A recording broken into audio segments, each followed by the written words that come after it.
Hi and welcome. This is my first video and today is a special Easter bunny doll. Let's see who we're working with. Katrine Demew. I love this doll. Let's get started. I've always been a fan of Monster High, and so it was a bit difficult taking off Katrine's face as her makeup is so beautiful. First, I start with 100% acetone or nail polish remover that has acetone on a cotton pad and wipe off her face. Depending on the acetone content of your nail polish remover, it could be more difficult to remove it than others. Sometimes I like to go in with a small dotting tool and poke the cotton pad into the face of the doll to get into those sharp edges. Katrine has a very angular face, so this was definitely helpful in this video. Now we're going to work on removing the hair. First, I tie off the two sections of pink and purple. I quite like her hair colour and texture, so I'm going to save it for a future custom.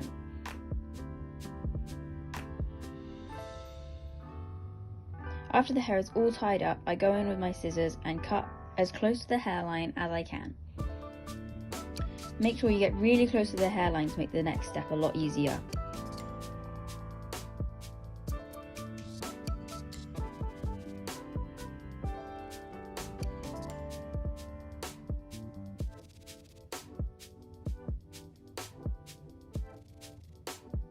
Now to remove the head. For this part, I highly recommend adult supervision as we are using boiling water. First, pour some boiling water into a mug and then place the doll into the mug head first. We do this to soften the vinyl so the head is easier to remove later on. Leave them in there for a couple seconds to a couple minutes.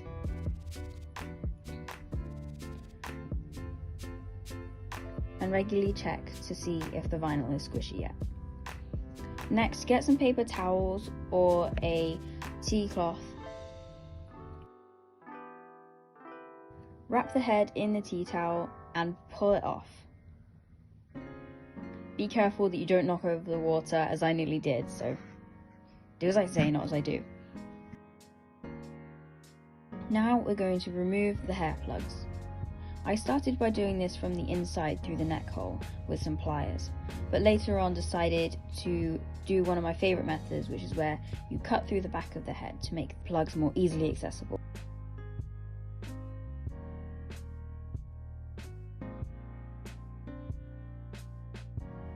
As you can see, I like to keep the hot water nearby to soften the vinyl head when I need more accessibility to the hair plugs. It also helps loosen the glue.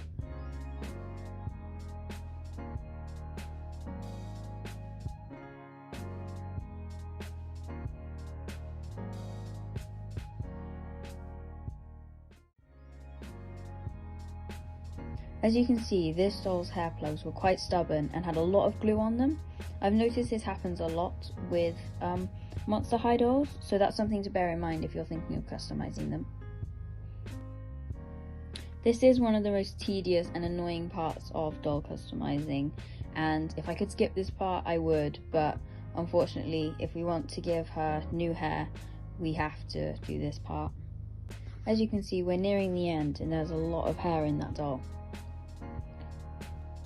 And here's the clean, fresh scalp ready for a new reroute. Okay, now we're painting the dress. This dress is one that I got from Mal from a Disney Descendants doll. I believe I got this dress from my sister, who gave me the doll originally to customize. Right now I'm painting these little puffy details on the dress in pastel colours to make it look like those decorative eggs that people make around Easter time.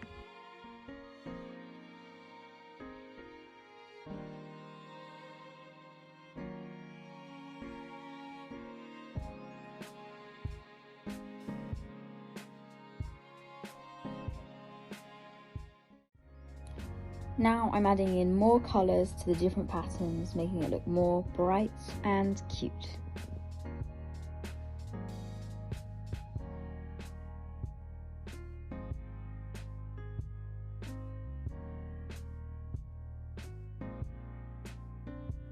Now, using my craft knife, I cut off her original cat's ears. and cut out her eyes, because this time we're going to be doing inset eyes. If you don't know what inset eyes are, it's where you use glass cabochons and a drawing of an eye on the back of it, and you put the eye inside the head. It gives off a really more realistic effect, and it looks like the doll is watching you as you're walking around the room, which some people find freaky, but I really like it. Right now, I'm carving down the insides walls of the cut of the eye to make it thinner and easier to place the cabochons later.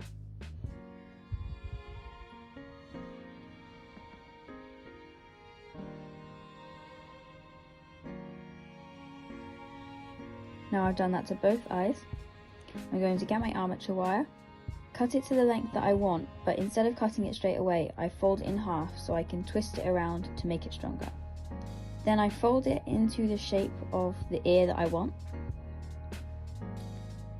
and then repeat for the other side. This doll is an Easter rabbit, so I'm going to be doing one ear folded down and one ear up because I find that really cute in real life.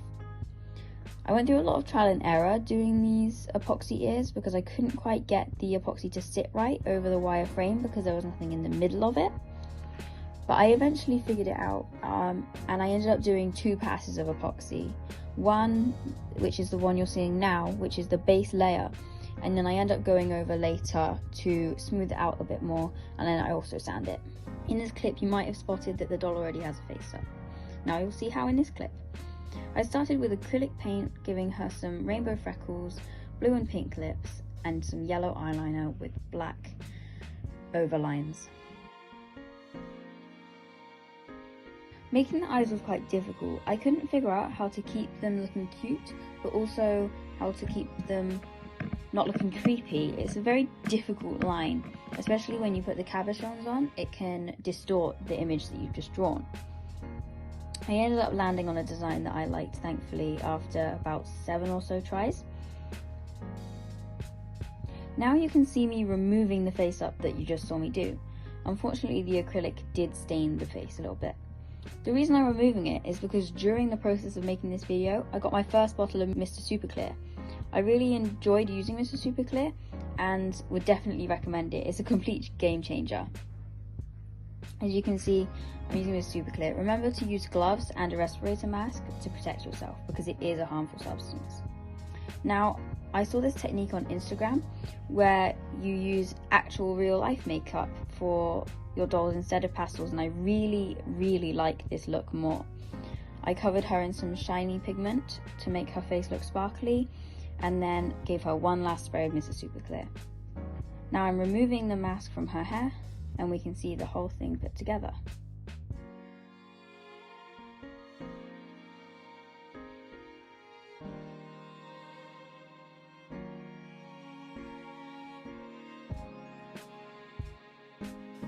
Unfortunately, I didn't film making the hair because it was quite a difficult task, and it was the kind of thing I decided to do in the evenings watching telly. Here's the final face with the eyes put in and some eyelashes. I used eyelashes I got from Primark. I find Primark eyelashes really good for doll eyelashes because they have so many different types and they are really good for trimming down, and they're very cheap. Now, I put the dress that we made and the new doll head together.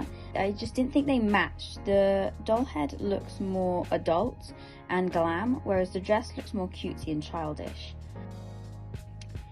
It took a while, but I decided to put the dress to the side and use it for another custom. Let's whip up another dress using Dolliteful's asymmetrical dress pattern.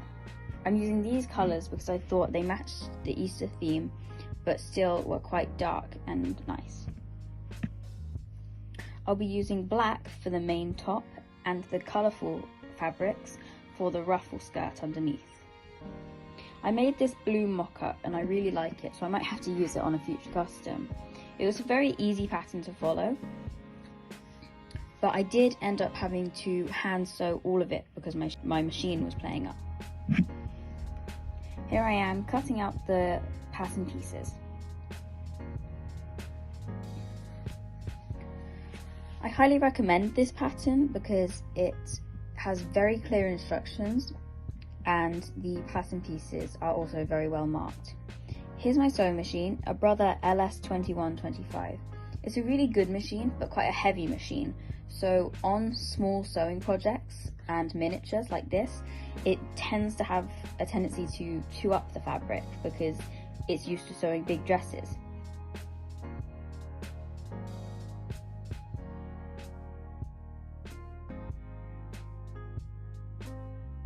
Here I am trying and trying again to sew this dress on my machine.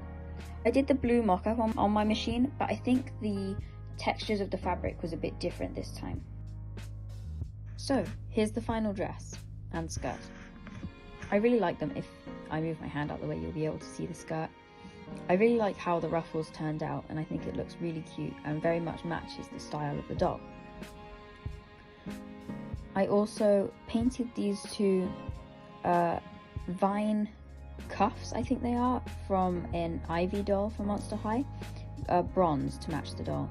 I also painted Ivy's shoes, blue and pink and purple, and I also put red on the bottoms because why not? And with that, the doll is finished. Here's the final doll. I added a flower in her hair and also gave her a little hairstyle with just some strands pulled around to the back and the rest of it down. And here's the final doll, all dressed up. And now I think we're ready for the reveal.